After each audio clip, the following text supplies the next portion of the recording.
Hey everybody, welcome back to The Loop. Today we're wrapping up our discussion on the Old Testament book of Joel. Yesterday we saw that sin destroys, just like a swarm of locusts can destroy. But today I want to show you that God can restore what the locusts have eaten away. It's my favorite verse in the entire book of Joel. It's found in chapter 2, verse 25. Now, before I read it, I need to point out that earlier in this chapter, God has called the people to return to Him with all their heart.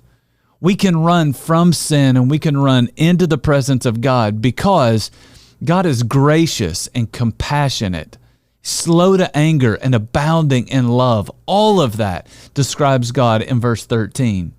You see, God's not like the father who blows up in anger when he finds out what his kids have done.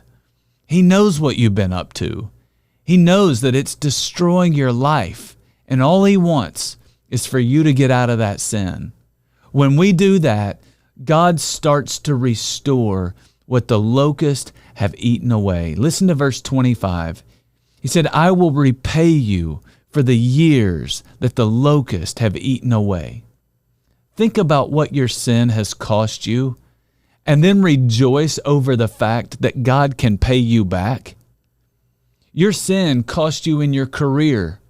God can get that back. Moses killed a man. He ended up hiding on the backside of a desert for 40 years, but then he emerged from that desert as the leader of God's people. Your sin may cost you trust in your marriage. That trust can be rebuilt with God's help.